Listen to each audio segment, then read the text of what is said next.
Right, we're ready to start. Good day, students, and I truly hope that this PowerPoint recording will make your life easier when it comes to the planning of lessons.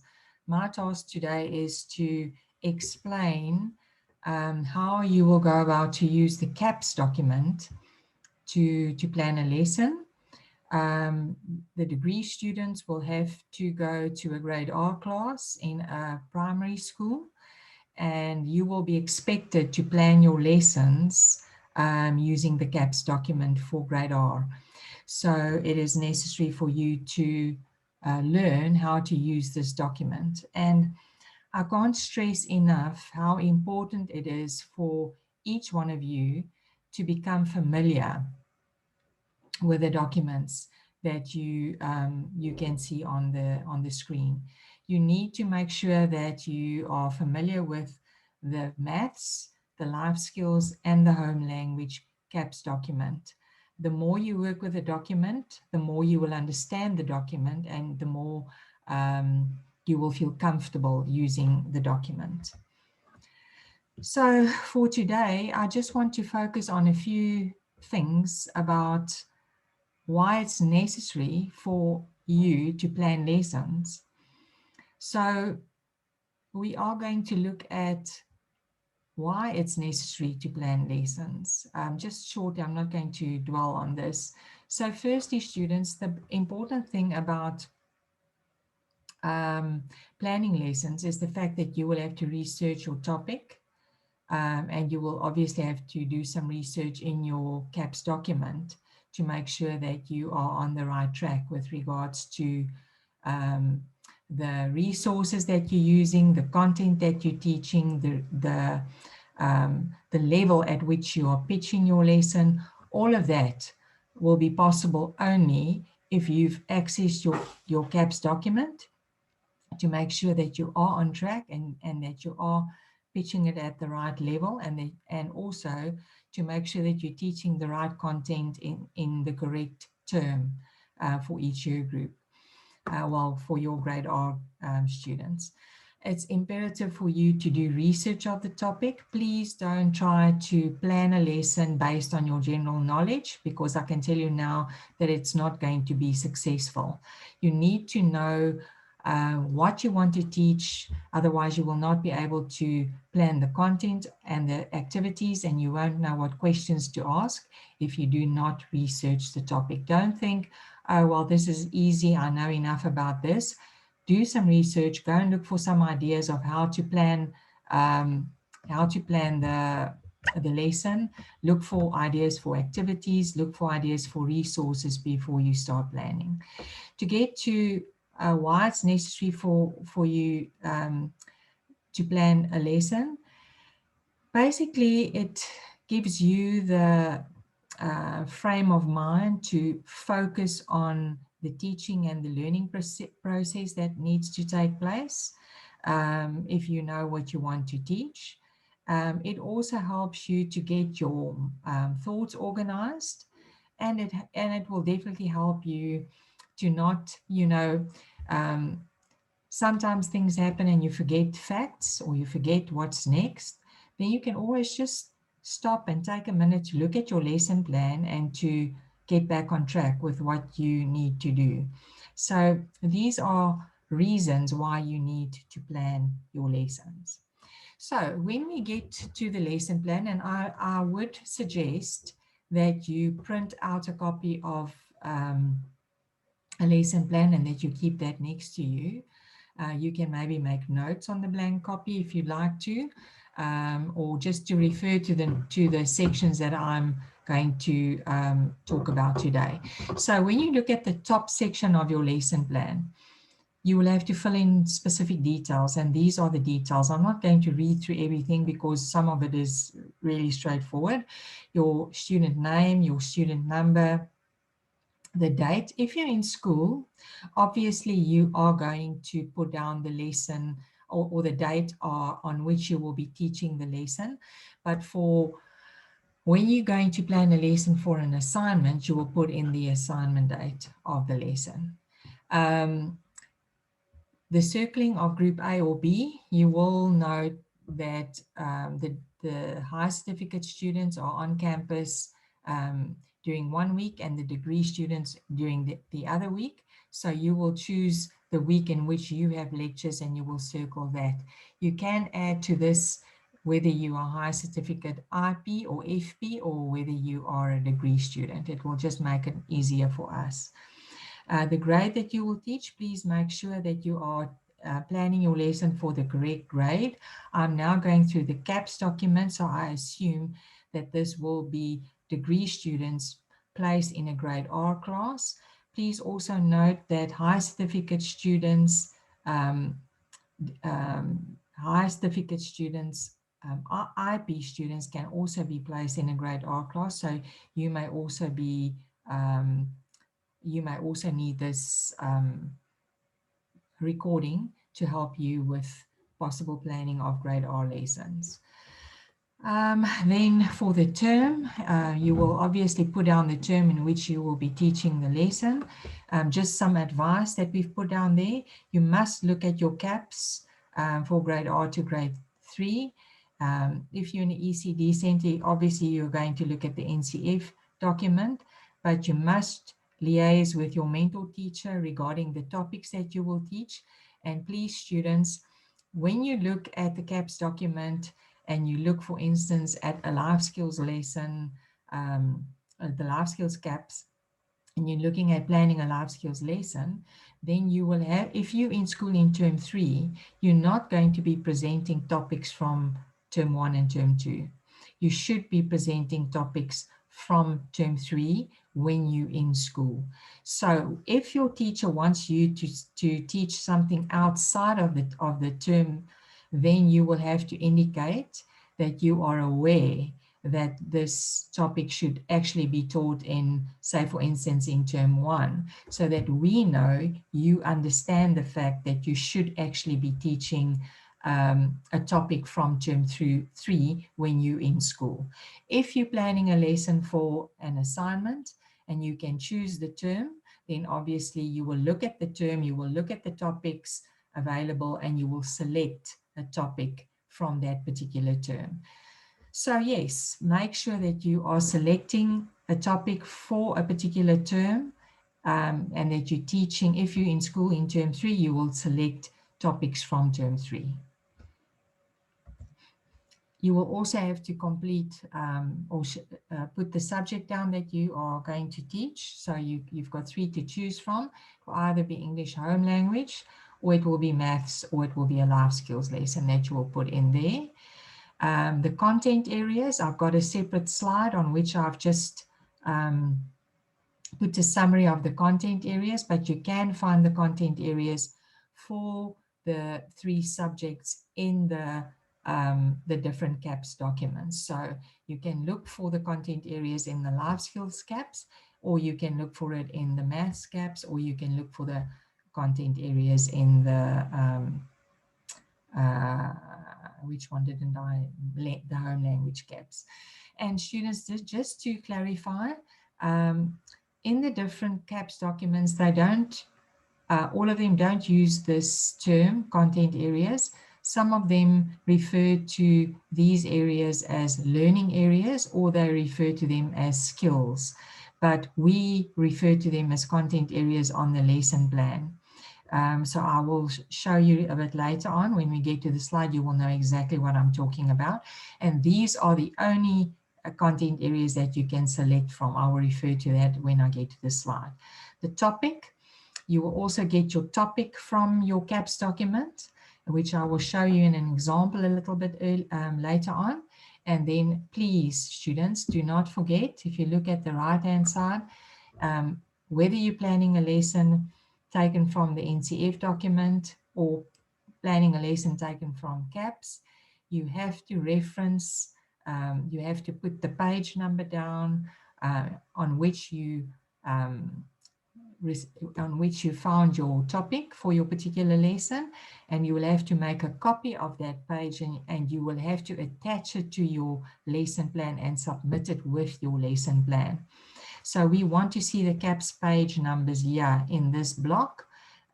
So make sure that you don't forget to add that. And please remember to attach a copy. So here's the content areas that I referred to. So please look at the different names for these sections in the CAPS document. They talk about content areas, skills or learning areas. And here you can see all of them for life skills, for English home language, and for mathematics. So in that top section of your lesson plan, where you have to write in the content area, these are your only options. If you've got a life skills lesson, you've got those 4 to choose from. If you've got teaching an English home language lesson, this will be the 4 that you will choose from, and maths, you've got the 5 content areas to choose from. Right, so now what I'm going to do now is I'm going to go through the requirements of each of the lesson phases, and then I'm going to be doing an example of what your objectives or any of the other phases should look like. So I've added some examples where you will have to go and take these requirements that you can see on the slide, and you have to go and apply that. So I've tried to do that so that you can see how we've applied these requirements. So yeah, under your objectives, you are going to list what you want your learners to know by the end of the lesson. So you need to be very clear about what your aim is for the lesson. You have to ensure that you are using action verbs when you write down these objectives. And so when you design these objectives, you're going to ask yourself, after today's lesson, what will my learners know and what will they be able to do? So when you start off completing this phase on your lesson plan, you will begin with learners will be able to, and then underneath that, you will list the objectives. For example, you can say learners will be able to create whatever, this or that, or learners will be able to define the following definitions, or learners will be able to discuss healthy and unhealthy foods. Learners will be able to express their different feelings. So those are examples of action verbs that you can use when you write down your objectives. And obviously remember that you will use your CAPS document as a guideline to select your objectives. You will normally only write 2 or 3 lesson objectives. It also depends on the level of your group of learners that you are working with. Your mentor teacher should be able to guide you at which level your students are at, or your learners are at rather, and then according to that you will select the number of objectives that you are going to plan for that lesson. And students, you must remember that you need to achieve those objectives at the end of your lesson. So if you have 20 minutes to do this lesson, then you must ensure that you can finish whatever you've written down under your objectives in 20 minutes. Obviously, if you've got a 30-minute slot or a 40-minute slot, then obviously you will be able to plan more and you'll be able to reach more objectives in that lesson, right? So please be careful. There's a very handy tip at the bottom of this slide where it says that you must try to achieve the following. What you list must be SMART, and the SMART stands for specific, measurable, achievable, and realistic and timely. So remember that word and remember those words at the bottom of the slide when you plan or when you put down your objectives or when you plan the objectives for a lesson. Make sure that they are specific, that you can measure them, that they are achievable in, like I've already explained, in the specific time slot, that they're realistic for grade R students or learners, you have to pitch the lesson at an age-appropriate level, and that it's also timely. So, to begin with, I've just added an extract from the life skills caps. I'm going to use this as an example throughout this recording to help you to understand the application of each phase. So here you can see I've selected term 1, grade 1 from the CAPS life skills document. I've selected, if you look at the top gray area, the block on the left-hand side, I have selected here the beginning knowledge and personal and social well-being content area. This can be split into separate content areas, beginning knowledge or personal and social well-being. But in the CAPS, it stands as one content area. So you can see that on the right-hand side in that gray strip at the top, they also recommend resources. Now it's for the whole section in the CAPS document under term 1. Those are recommended resources: selection of books, flashcards, pictures, equipment for good hygiene, a summer interest table, objects of shapes and color. Obviously, you are going to use some of those things for specific topics, like for instance, the summer interest table, that will obviously be linked to seasons. So look at that, and that can be a guide to the different resources that you could use in a lesson. So if you look at the first topic, or the only topic on the slide, because this is the one that I've decided to work with, that topic is me. And you can see there that they've written there 2 hours. So that is the recommended time for you to spend on the 3 bullets that you can see underneath this topic. So they recommend that you should spend 2 hours on personal details, what makes me special, abilities and interests.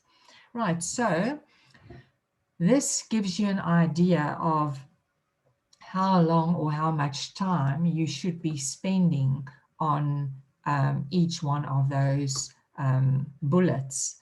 So that can be a guideline. You are also going to use those bullets as a guideline to selecting or writing down your objectives. Sorry, I'm so used to saying the word outcomes, your objectives. So you will look at that, and you will that will guide you as to what you will be writing down under your objectives. So keep in mind those 3 bullets. And on my next slide, I am going to, for this recording, focus on the first bullet, but I'm also going to show you how you could write outcomes for bullet 2 and for bullet 3 as well. So on my next slide, I've written down possible objectives for any of those bullets, although for today's recording, I will be focusing on bullet 1, outcomes. So there, possible outcomes for a lesson on the topic of me. Remember, we said you will start off with learners will be able to, and then underneath that, you will list your objectives. So on focusing on the first bullet, where they have to know their personal details, I chose to say learners will be able to verbally share their name and age with the class. They will be able to verbally share their address and contact number with the class. They will be able to explain the importance of knowing their details. So in one, say, 40-minute lesson, 30 to 40-minute lesson, this is what I would like to achieve. So I want my learners to know or to be able to do that at the end of my lesson. If you don't have a clear picture in your mind of what your objectives are, you will probably struggle to finish your lesson plan successfully. With regards to the other two bullets, you could possibly also say learners will be able to list aspects that makes them special or identify aspects that make them special. And for the last bullet, you could possibly say learners will be able to identify their abilities or list or explain some of their interests. So for today, I'm going to focus on the top 3 objectives only, but I thought I'll just show you how you could possibly write down objectives for that topic, for the whole topic. Please note that I've now decided to go with the top 3 objectives. So I'm not trying to teach everything in one lesson, because I have noted that they expect me to spend about 2 hours on this topic. So for today's lecture, I've focused on the first bullet under that topic only, and I have written down 3 objectives that is linked to that bullet that I will focus on in this particular recording and for this particular lesson. Right. Please also note that I have highlighted some words in blue. This is to show you the use of action verbs that we can measure. Can a child share their names and ages verbally? Yes, they can. Can we measure it? Yes, we can. We can ask them questions where they can share that, or we can observe them saying that to a fellow student or a fellow learner, right? Also explain, list, identify, all those words are action verbs. So you can see that in all my objectives, I used action verbs. Please also note that you are not allowed to say learners will be able to understand, learners will be able to know something. So you're not allowed to do that. So that will be possible objectives for this lesson. The method of assessment or assessment tool. So at the end of your lesson, you are going to ask yourself, did my learners achieve these objectives? Can they verbally share their name, their age, their contact details? Can they explain why it's necessary for them to know their details? So how will I know this?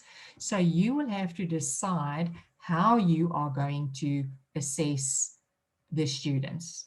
How will you know whether they can share their names verbally? How will you know whether they can explain why it's necessary to know their details? So it's important for you to know that you have to give a detailed description of how you will assess. So you can't just say, I will observe or I will question the learners. That is too vague and that will not be acceptable. So you must be very clear, refer to the section of your lesson in which you will be doing the assessment. So say, for instance, you will be assessing them with questions during the introduction, then you have to write that. If you're going to assess this by observing them during the development, then you refer to the development phase. So refer to the phase in which you will be assessing, and make sure that if you are going to ask questions, that you attach a list of well thought through questions. If you're going to give them a worksheet to assess them with, then you have to attach that worksheet to your lesson. Because if you say that you're going to use a worksheet, I will be going to the back of your lesson plan and I'm going to look for the worksheet to see if it will be suitable as an assessment tool. So you can see there that in grade R, the most common method of assessment will probably be to observe the learners. And then you will probably also use questioning as a way to assess learners. Another thing that you have to remember is that your assessments should also be linked to your outcomes or to your objectives. Okay, I'm going to show you on the next slide what I mean. So yeah, I've listed possible assessments, and please note that I have clearly linked the way that I'm going to assess with the outcomes that I listed in the previous slide, on the previous slide.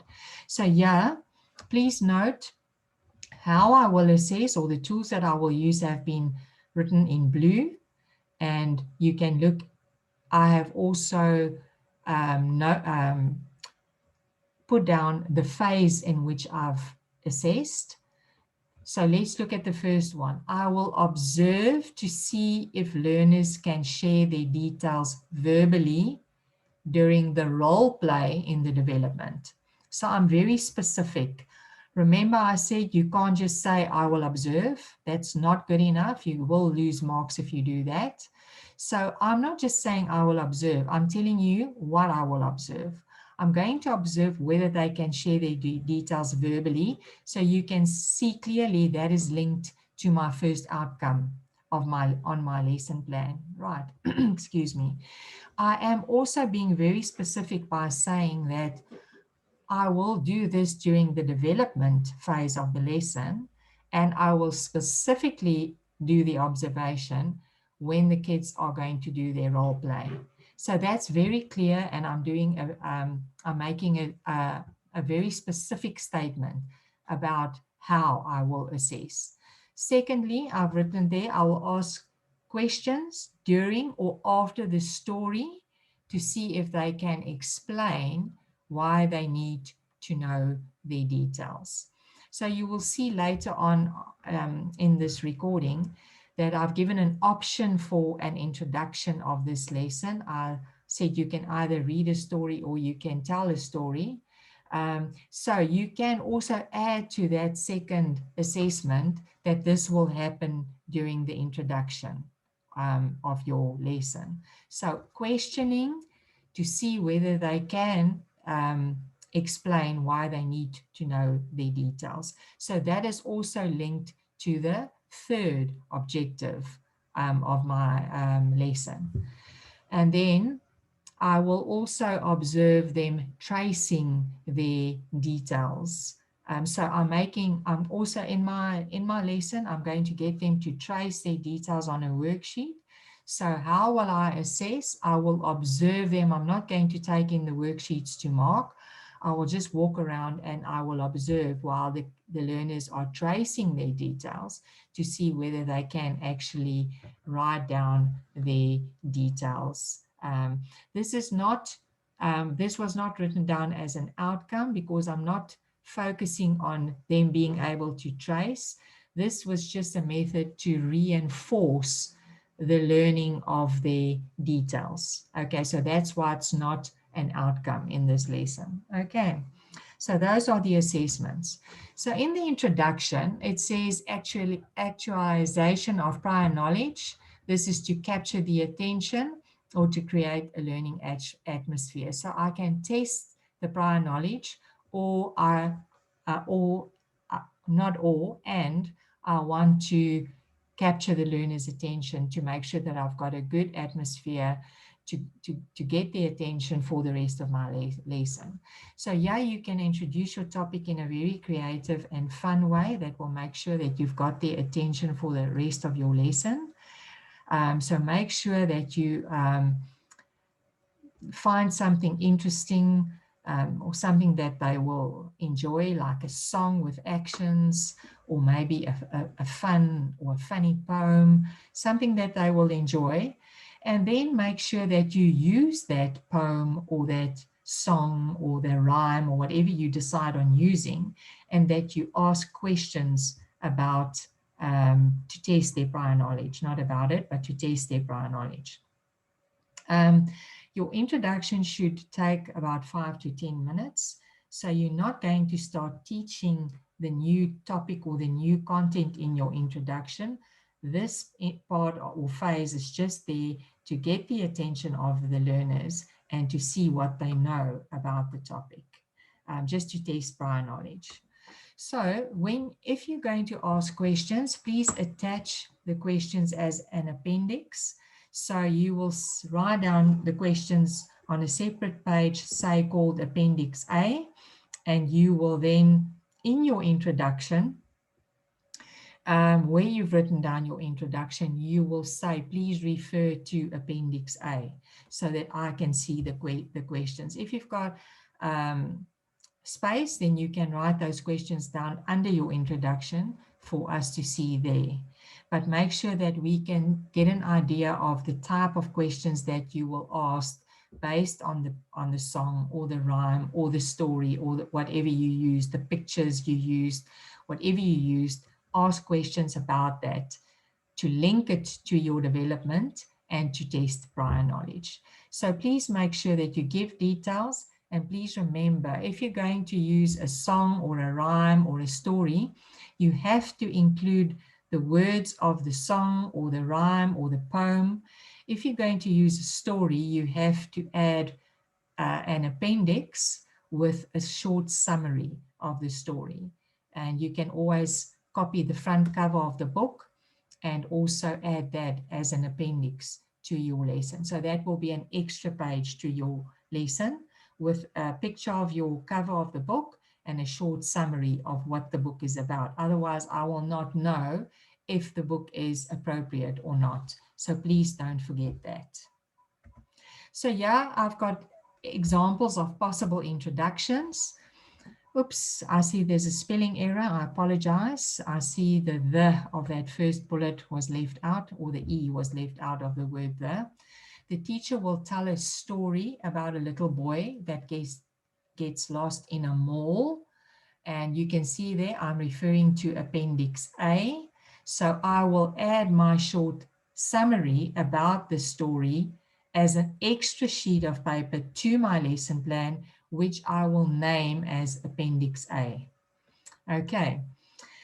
The teacher will then ask 2 to 3 questions about the story, and I've just given some examples there. Why did the boy get lost?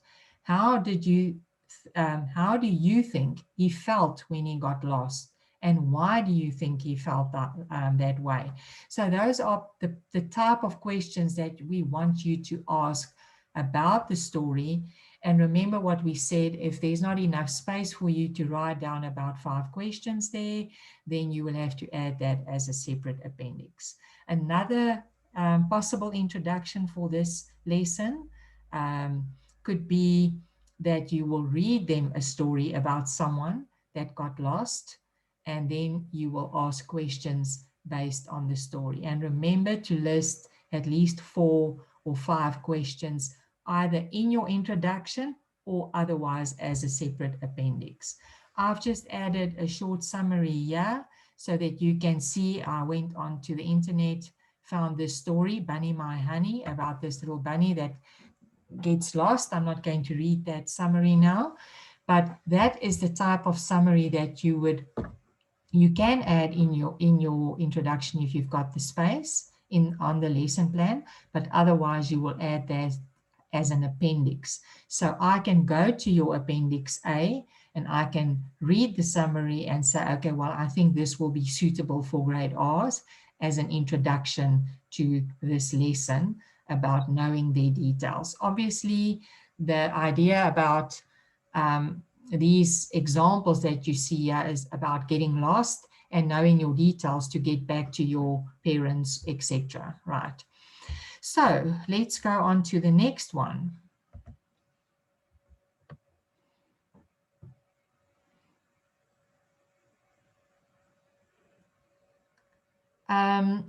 For the lesson development, this is the part where you will now teach your objectives.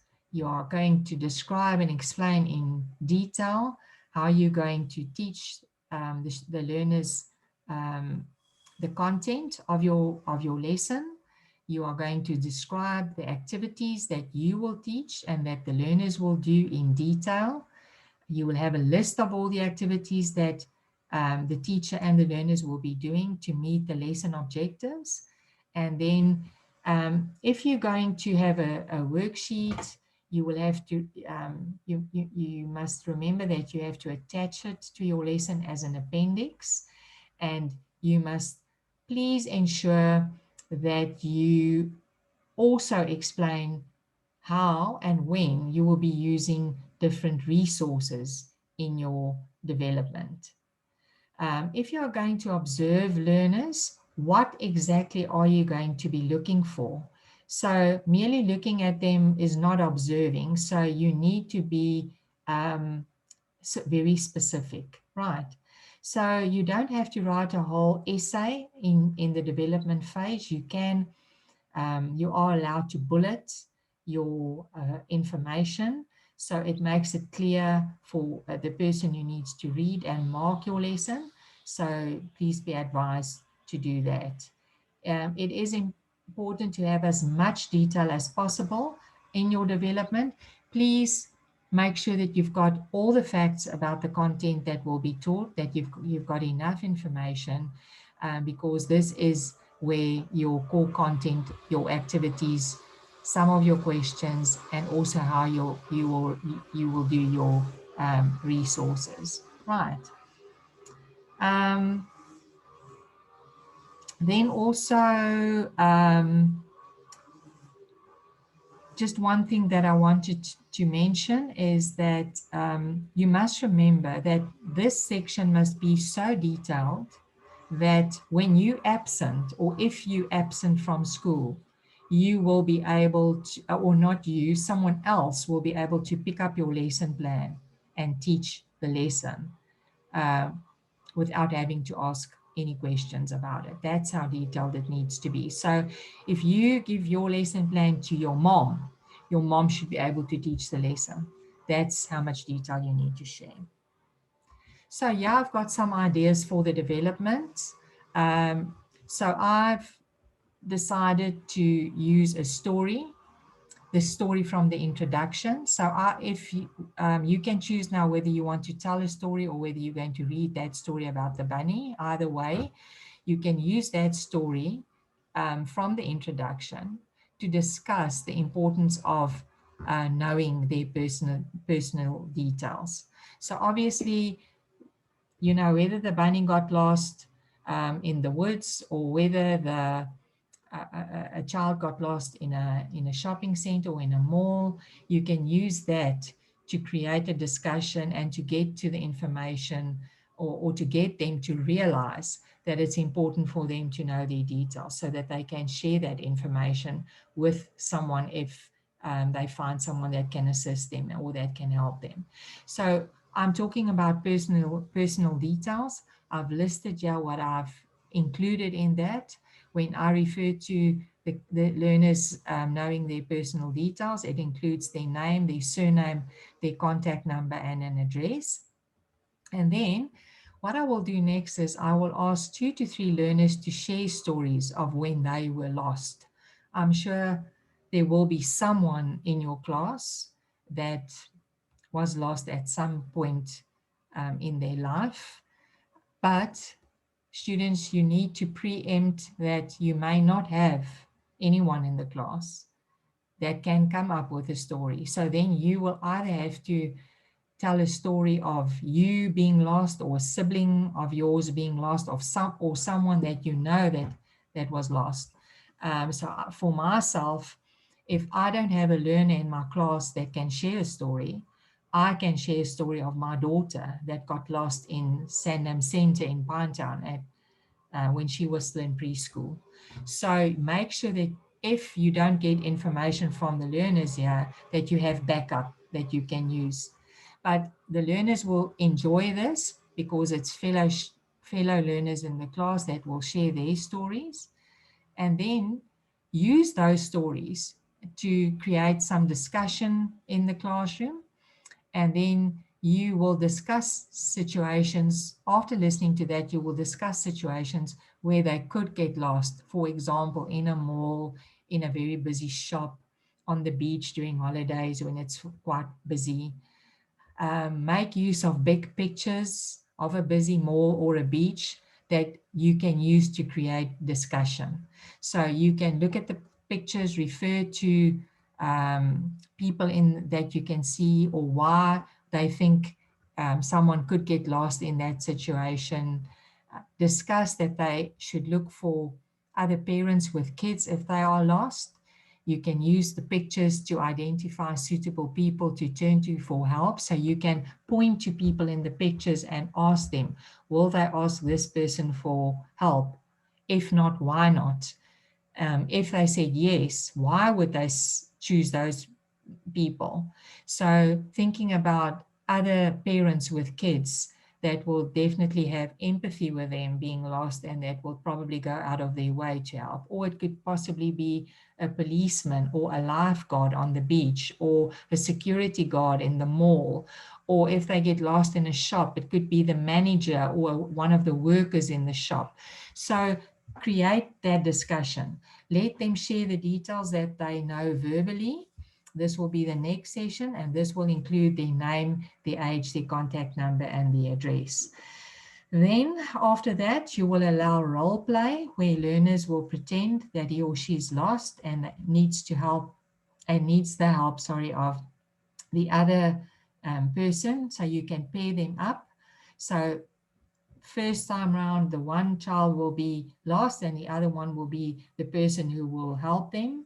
And then after that, you will reverse the roles. The last child, you must be clear on what you want from them. The last child will be able to say their name and surname and contact number, and the other learner will pretend to phone the contact number and to make an arrangement of where to meet. So you can maybe add to your lesson plan that you and the teacher's assistant in the class will demonstrate how you want them to do this before you ask them to actually do the role play. You need to show them, demonstrate to them how you want them to do it, and then get them to do it. Then lastly, you can provide them a worksheet, and please note that I've used Appendix C there. Appendix B was my pictures. Appendix C will be the worksheet. So whoever marks my lesson can go to Appendix C attached, and that can be um, a worksheet where they will trace their address and their number, etc. And remember that this is not an outcome because I'm not testing their writing ability or practicing their writing skills. It's merely to reinforce their details. So they've verbally said this, and that was my objective for this lesson, not writing it. So writing it is only reinforcing what they've already done. So this could be a possible development. Please note that I've bulleted my information. Please note that I left some space between different parts of my development. So I started off with the story and talking about that and going to the pictures. Then we discussed the pictures. Then they did the role play and then the worksheet. So I've broken it up so it makes it easier for the person to mark as well. Please note that I've included the appendixes where I've referred to attachments to my lesson. Please note that I've explained in detail how I'm going to go about to get across to reach my objectives rather. Please note that I've referred to the use of resources, when and how I would use the resources. And I didn't just say, we will discuss the picture. I didn't just say that we will discuss the story. I mentioned there what I want to discuss about the story. I mentioned what I want to discuss about the pictures. So add that. Don't just say we will discuss or I will explain. You need to put down what you will discuss and what you will explain. So make sure that this section is detailed. Then there's a next phase where you have to design or add a picture of the layout of your resources. For the grade R class rooms, you may have a reading corner where you've got books laid out about the topic. But what you can do is this section is basically applicable for an ECD center or a foundation phase classroom, depending on the layout of the class. If you're going to read a book, you can draw a picture of someone reading a book in this section. together with your other resources. So for this particular lesson, we used the storybook. So you can draw someone reading a story here. You can copy and paste the pictures of the posters in here, or you can just draw posters or picture to show that you've used pictures in this lesson. And then also you've used a worksheet. So you can also copy and paste a small picture of a worksheet or draw a small picture of a worksheet here. So you're basically drawing the pictures of your resources, or if you've got a specific layout, like in a maths outdoor game, or you've got like an art lesson with a particular layout for them to do different, to cover different skills, then you will draw that layout. But for this particular lesson, what you will draw here is the resources that you used. I didn't do that, but you will. This is not difficult to do. Sample questions. Our sample questions are based on Bloom's taxonomy.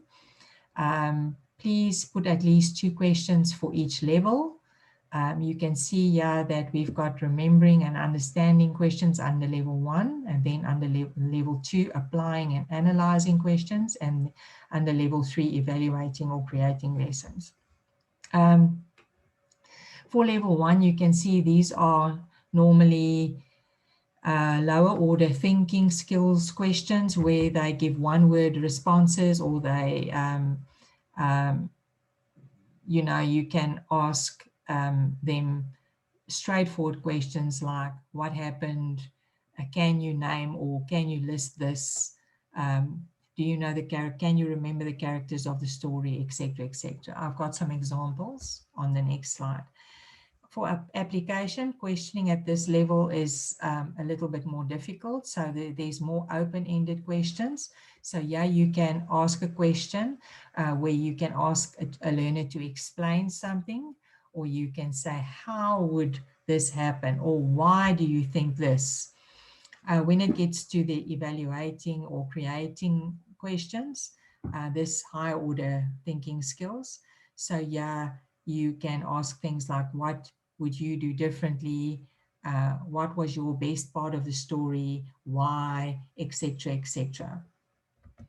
Yeah, some sample questions based on the topic that I chose for this recording. So level 1, I just said there, who got lost in the story I read? That's just a one-word answer. You can give me examples of our personal details. So you spoke about the personal details, so you can just basically see if they can remember that. Level 2, explain why you would look for other parents to help you when you are lost, or explain why Bunny got lost. So they need to explain now, so they need a understanding of what you've discussed during the lesson to answer these questions. And then at level 3, what do you think Bunny should have done differently to find his way back home? Or how do you think you would feel if you get lost?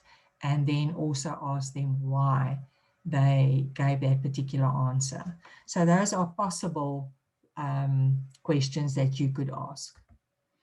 The lesson consolidation is basically recapping the concepts that you taught. The focus will be on your main concepts that you taught.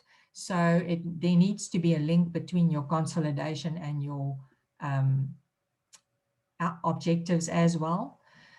So you are now going to spend about 5 to 10 minutes to review what you've taught. Use full sentences and state how you will recap your lesson. Please make sure that you don't just say, I will review what I've learned, what I've taught the learners, and I will ask them questions. That's not good enough. You need to be a little bit more specific. You'll have to use full sentences and state exactly how you will recap or summarize the concepts. Yeah, you can include telling your learners about the most important concepts that you taught, or you can ask them what they learned or enjoyed about the lesson, but you need to be creative about this. Don't always just ask questions. When it comes to the consolidation, there are different and also fun ways of consolidating. And you can look at my example on the next slide. Also, your resources. Yeah, you are going to list everything that you needed for this lesson. You will list under the resources. And please remember, students, whatever you list here, if it is a poem or a song, remember I already said the words should be attached to your lesson. Otherwise, we can't determine whether it's appropriate for the lesson or not. Please don't forget that. And before I go on to the the example of the consolidation and resources, I just want to emphasize the fact that throughout your lesson, what you wrote under your objectives should be linked to your development. If you wrote down that you want them to verbally share their details and you want them to be able to explain their why it's necessary for them to know their details, then you are not going to teach them about what makes them special or how they're different to other kids in the classroom, because that's not part of your focus for this particular lesson. And the same with the consolidation. You need to focus on what you taught them in this lesson. You can't go and consolidate something else now. And you may think that it sounds very silly to say this, but we do have students who, for instance, say taught writing skills and then they consolidate reading in the consolidation. So make sure that your development is linked to your objectives, that your consolidation is linked to your objectives, etc., etc. Right, so possible consolidation could be that I would put a picture up of a very busy retail store.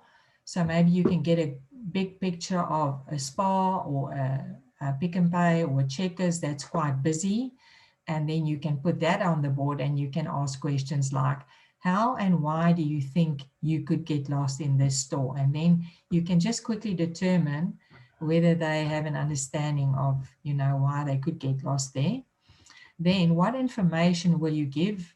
Oh no, sorry, I skipped a question. Who will you ask for assistance and why? And then what information will you share with this person? So you are clearly linking this to the objectives, right, of this particular lesson.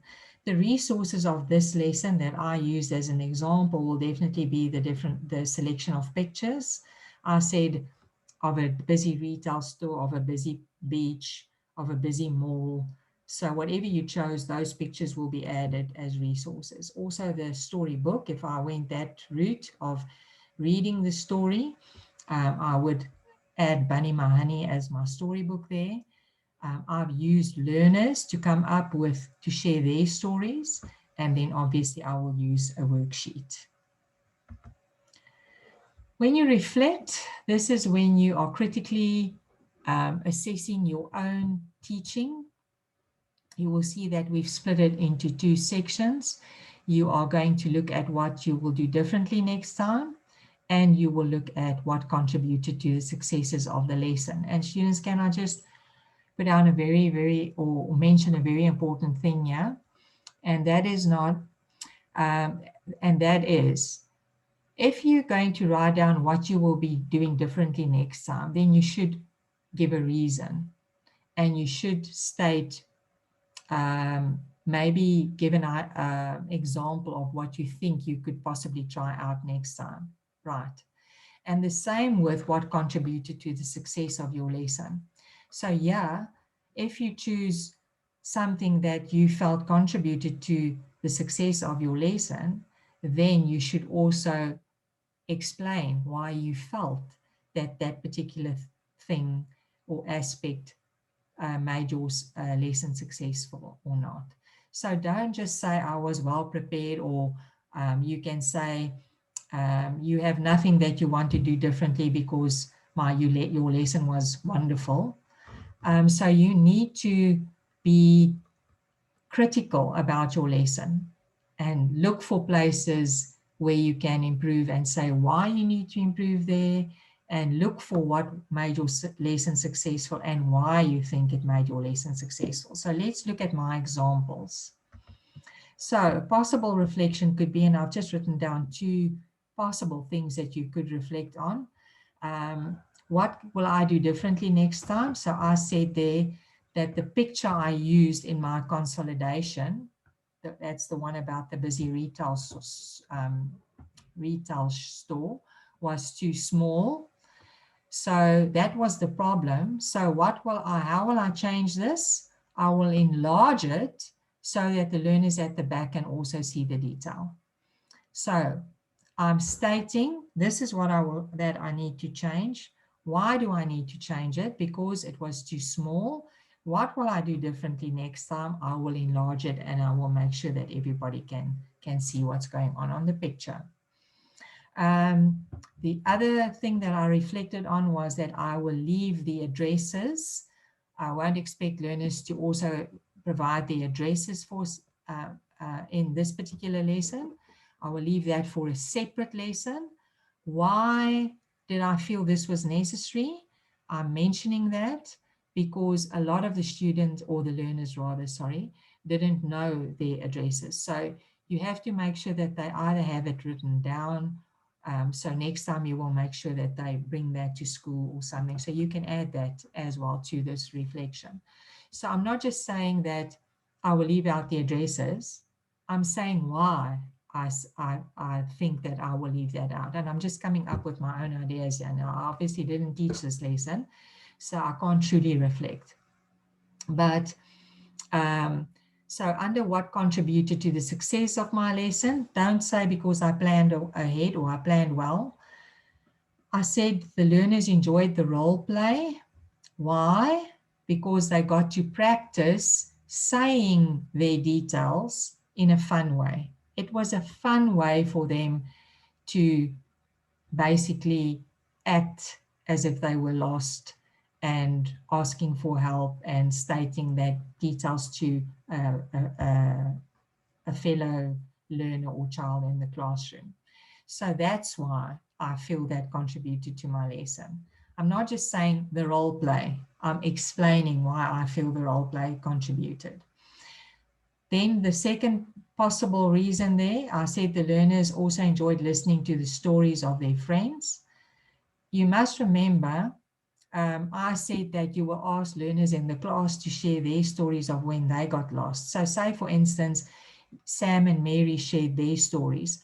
Obviously, the fact that they listened to their friends, two kids in the classroom that they know well and are friends with, that they listen to their stories, that would have been interesting to these learners. They would have loved listening to these stories.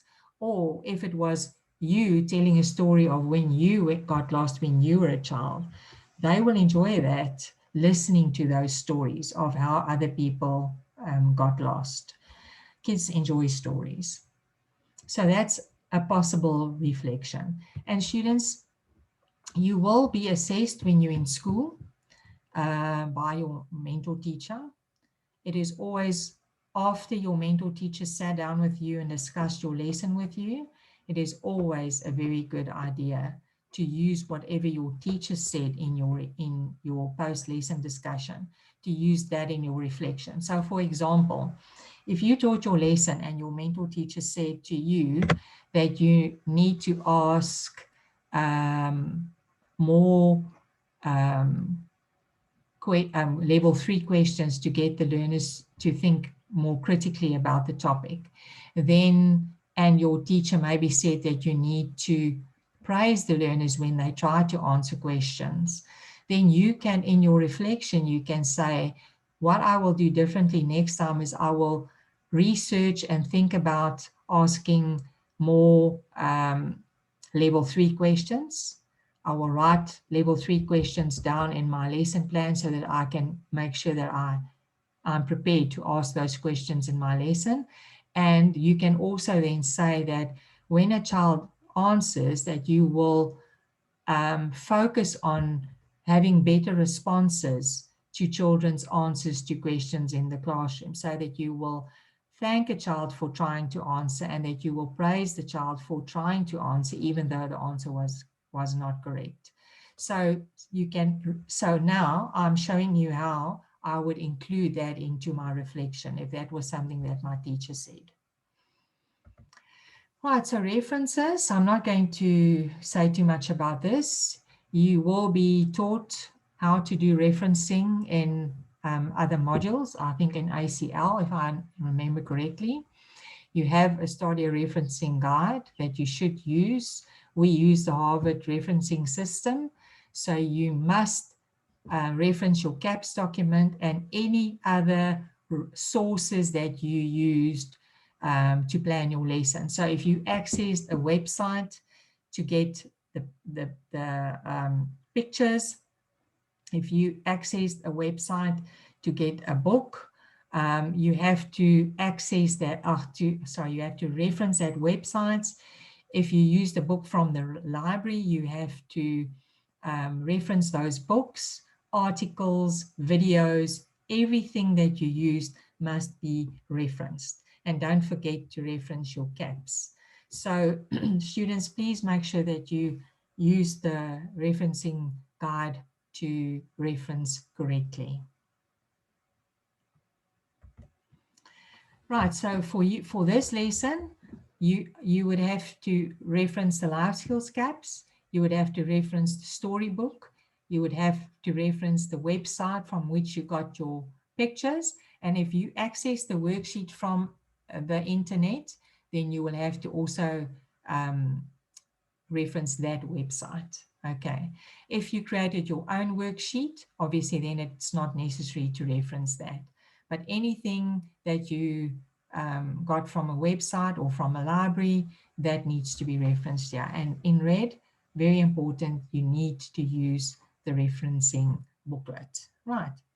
So students, I do hope that this will help when it comes to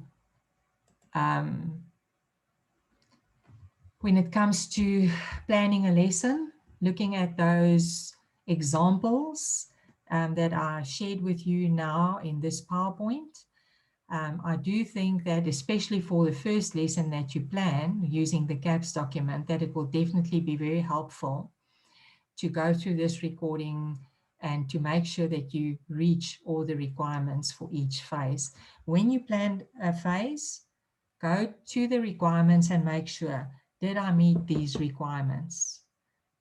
And check your lesson. Thank you very much, students, and I hope this will be helpful.